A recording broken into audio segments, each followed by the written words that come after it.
جيلو فشل waxaan leeyahay hawsha wadin waa hawl muhiim ah waana dad xaatiin lagu dayan karo gaduuda goobtanka jaamacada buulka soo baxay iigu waa macallin weyn gabartan wala shawra sharcigaygan tusa fili maantambara fambaro jantusa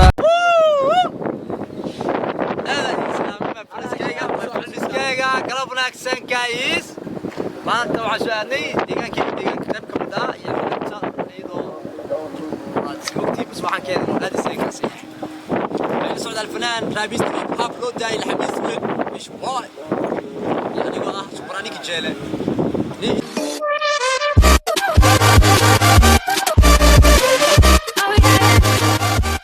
أهلا أنا كجيل أوفيشال لايك تشير كومنتي وحول بوحد الرحيم السلام عليكم ورحمة الله تعالى وبركاته أصحاب تكوحرين أنا كجيل أوفيشال وحد يكسلامي ناس كليلابا وحد لنا عسرية وناكسان قلب وناكسان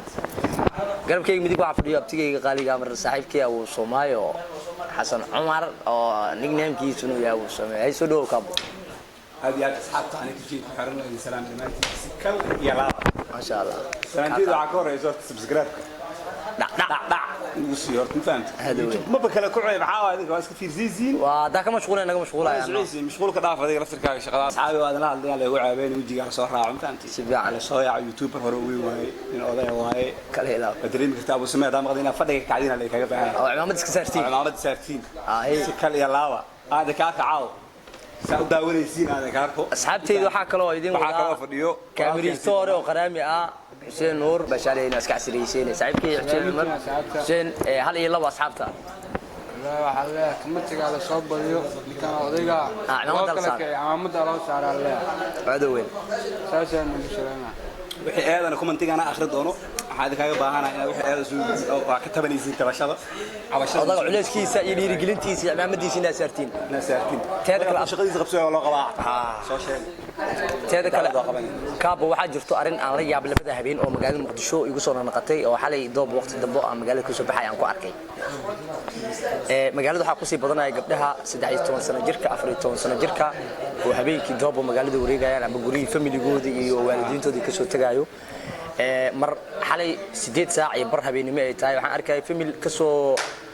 duulay joongale u soo duulay degmada Boondheer waxa u dhaxayso degmada Yaaqshiid waa sheeko dheer iyo waqtiga xilliga 8 saac habeenimo hooyo iyo walaalaheedii oo duulaamayo iyo gabdhihii faraha ka sii baxayo magaaladii leeyada habeenkii xilliga suuqyada ma joogan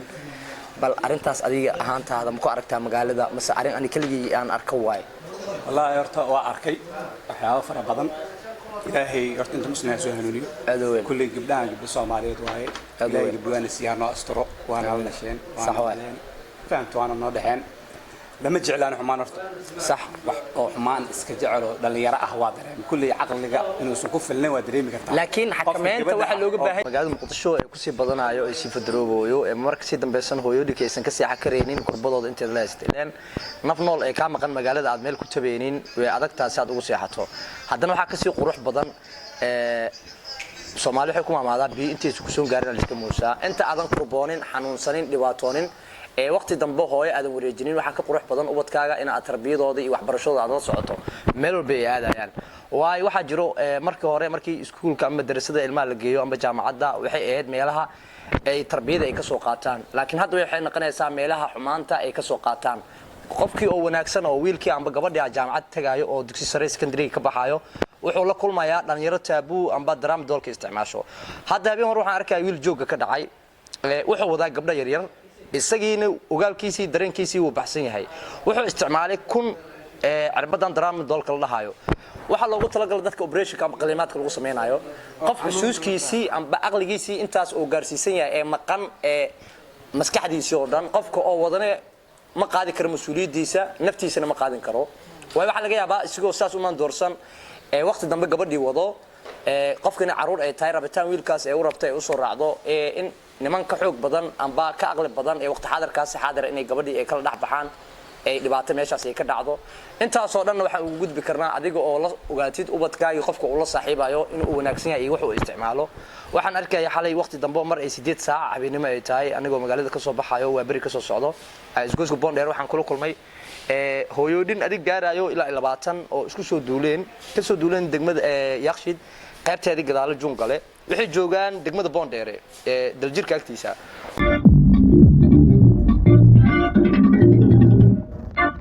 وقفي شقفي وقالي أقول وقفي قديس يبقى نحسن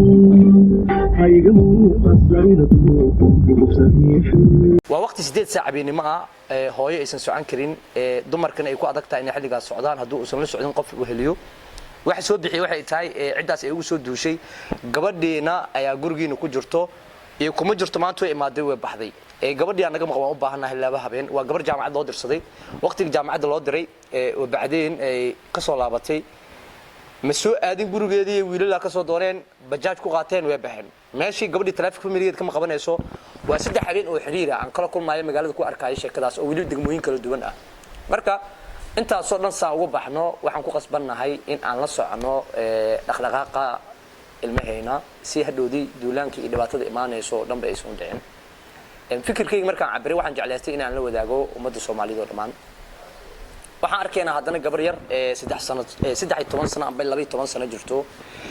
waa ilbaxnimada haddana saameynaysa xumaanta iyo dhibaatada aan ka dhaxlayno marka haddana wiil yar oo 9 sano jira guriga hooyadiis ka soo dhaxay walaalkiis guriga abtigiis iyo adeerkiis aabiis uma soo hooyin wuxuu soo hoyday saaxiib ma gaarin xilli oo saaxiib uu soo hido annaga waqtigaas marka aan ku jirnay noloma ogolaan jirin inaan xilligaasi aan baxnay iska daay xitaa in aan 3 saac beenimo aan gurigeena ka maqnaano haddana waxa dhacdo wiil 9 sano jira inuu ka soo dibado saaxiib gurigiisa uu ku soo dibado waa xumaanta ilbaxnimada aan ka dhaxalnay ilbaxnimo ma ata ubadkeena tarbiyantooda ogaano way sii badanaysaa xumaanta iyo balwada magaalada waxyaabo aan shalay aan maqli jirin waxyaabo aan arki jirin ayaan maanta arkayna dhaxalkeena iyo sunnaqanin inaan xumaal iska dhaxalnay wanaaga iska dhaxalno wabillahi tawfiiq wa salaamu alaykum wa rahmatullahi ta'ala wa barakatuh ibla wala guursadaya guriixa wayelatiya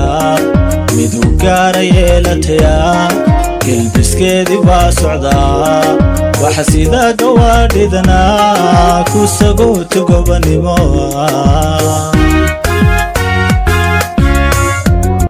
ibla wala guursadaya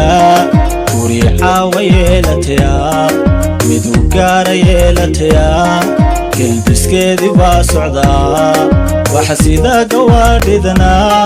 ku sagooto gobanimo ibla wala guursadaya guriixa wayelatiya midu gaarayelatiya kelbiskeedii baa socdaa waxa sida gawaadhidana ku sagooto gobanimo